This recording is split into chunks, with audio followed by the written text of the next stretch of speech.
Olá, nós somos o Grupo Mineraí, da turma MDC 2025, e nosso trabalho é sobre predição de discurso de ódio. Nós vamos começar com a motivação do trabalho, a análise exploratória e limpeza de dados, seguida dos resultados dos modelos baseline, das melhorias e ajustes, resultados finais e trabalhos futuros. O discurso de ódio, ele tem um impacto real na vida das pessoas e está muito presente nas redes sociais. Esse problema aumenta durante períodos críticos, como polarização política, como nós vemos no Brasil, mas ele é um problema com dimensões globais e são necessárias soluções tecnológicas eficazes e sensíveis a esse contexto. O aprendizado de máquina pode ajudar a identificar e reduzir esses conteúdos com rapidez, para que as mensagens possam ser retiradas e sanções possam ser aplicadas. Então, o objetivo do nosso trabalho é promover ambientes digitais mais seguros, respeitosos e inclusivos. Nós pedimos desculpas antecipadas por alguns textos, né, ruins que teremos que reproduzir aqui. Aqui nós vemos pelas manchetes como esse tema é atual, envolve diversos países e entidades, como ONU e Unesco, que estão preocupadas com isso, além de governo também, né, por conta de regulação. Os nossos dados são compostos por aproximadamente 6 mil mensagens do antigo Twitter. Cada texto é anotado com uma classificação binária para um indicando discurso de ódio ou zero não. E posteriormente as amostras que têm discurso de ódio foram categorizadas em 78 subcategorias, identificando os tipos diferentes.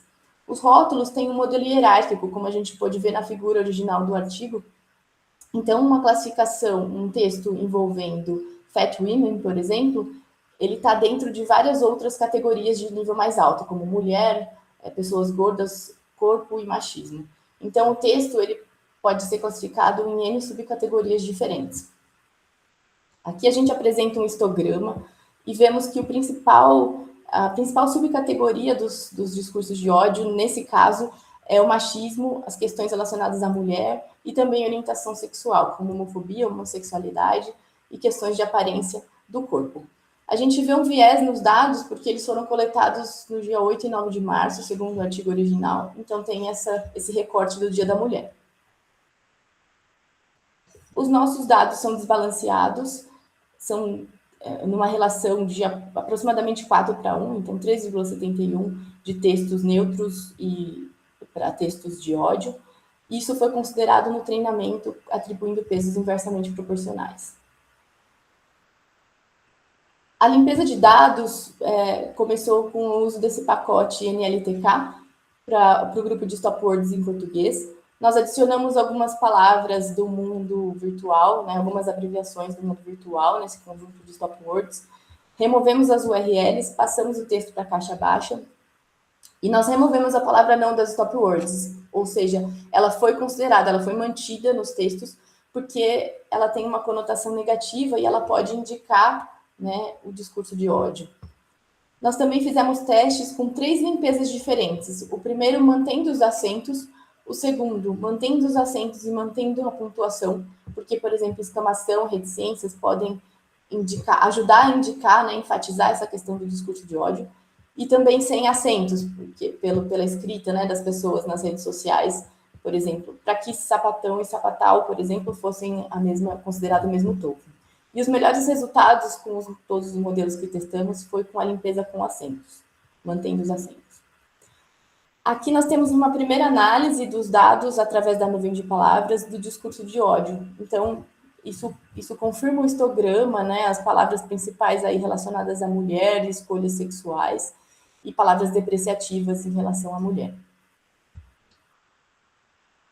Nos bigramas e trigramas, eles explicitam as expressões usadas, né? De novo, confirmam os resultados relacionados à misoginia, homofobia, e explicitam as expressões, infelizmente. No discurso mais neutro, são encontradas palavras para reforçar a argumentação apenas. Uma outra análise que foi feita também é a aplicação de TF e DF nos 2.000 termos mais representativos, e uma clusterização por meio do caminhos com K igual a 2, seguida de uma visualização 2D, então redução de dimensionalidade para visualização. E aí a gente vê através da visualização pelo PCA e pelo MAP, que não foram formados clusters distintos de palavras. Existe uma superposição de palavras, tanto nos discursos de ódio como no ódio, talvez por conta do Dia da Mulher e de referência à mulher. Né?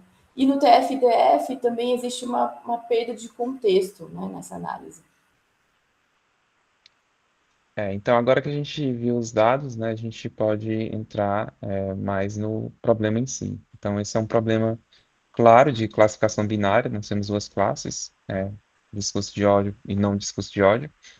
Então, uma das métricas mais importantes que nós vamos analisar será o recall da classe 1, classe positiva para discurso de ódio, mas também iremos olhar outras métricas, como a Coraça balanceado, o F1 score, e como a Juliana falou, a gente vai levar em consideração que as classes estão desbalanceadas, né, durante todo o treinamento.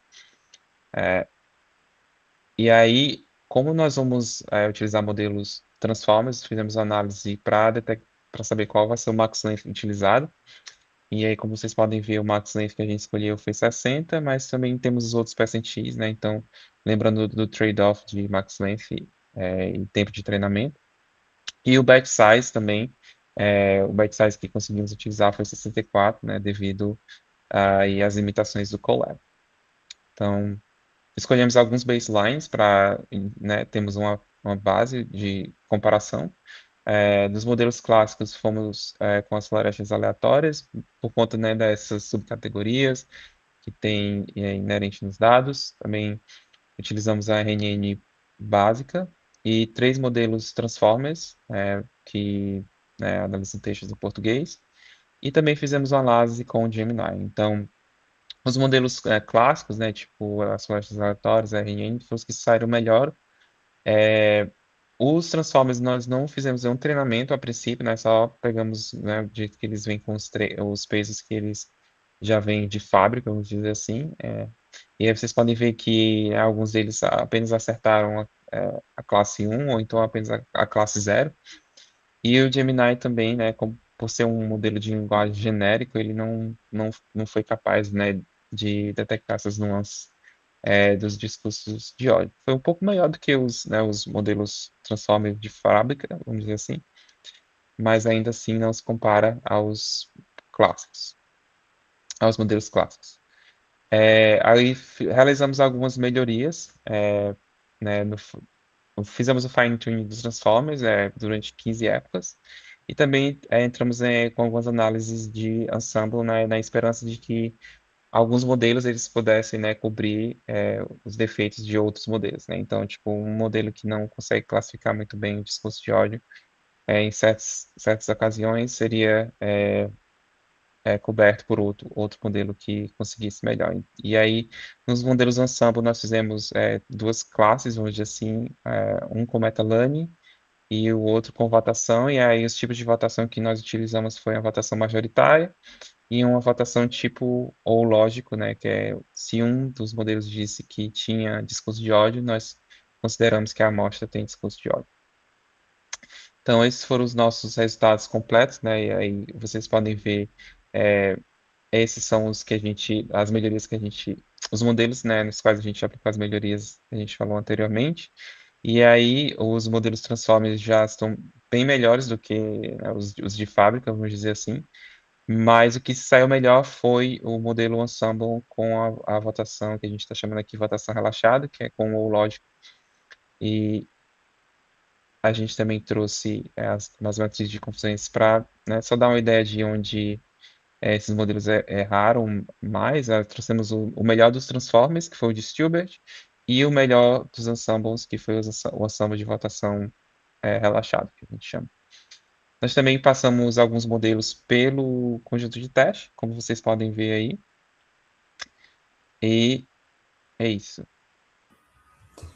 E nós fizemos também uma análise buscando a explicabilidade usando o BERT-VIS. Esse modelo mostra como, essa ferramenta mostra como o modelo aloca a sua atenção entre os tokens, né? Então, existem duas visões, a gente vai focar nessa visão do cabeçalho de atenção, que mostra o fluxo de atenção por camada, da esquerda para a direita. A intensidade da linha indica o peso da atenção, e ele foi aplicado ao modelo de Stilbert, que foi o melhor modelo individual na validação. A gente pode ver aí na figura que os cabeçalhos ciano e rosa estão olhando para o token antecedente e subsequente, respectivamente. Então, eles são importantes, né, nessa captura da informação de contexto. Mas existem vários outros cabeçalhos nas diferentes camadas também olhando para esse token CLS, que é o token de classificação. Ele condensa a informação semântica de toda entrada e, através desse mecanismo de autoatenção, ele coloca atenção em todas as palavras na sequência, com diferentes intensidades, para absorver esse contexto geral. Então, a gente pode identificar quais são as palavras que mais contribuíram para a representação geral que está sendo aprendida. Nesse caso, a gente vê palavras como mulher, marido, romantic, greve, sexo, seguir, etc.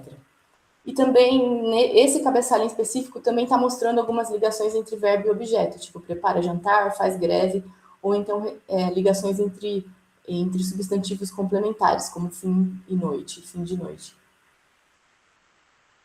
Existem outros cabeçalhos também que condensam informação e que se voltam para o token CLS nas diferentes camadas. E existem também cabeçalhos com aplicação, atenção aos tokens subsequentes ou antecedentes, considerando diferentes offsets. Mas a gente viu que não é, apesar de ter indicativos, não é fácil de obter a explicabilidade nesses modelos. E, por fim, os nossos trabalhos futuros são investigar que tipos de vieses de classificação aparecem nos diferentes modelos, testar outras arquiteturas de transformer, investigar opções de aplicação do modelo em produto final, para gerar um produto final, considerar subcategorias numa abordagem multiclasse e investigar abordagens de aumentação de dados para a classe minoritária. Obrigada. Nós somos o Grupo Mineraí.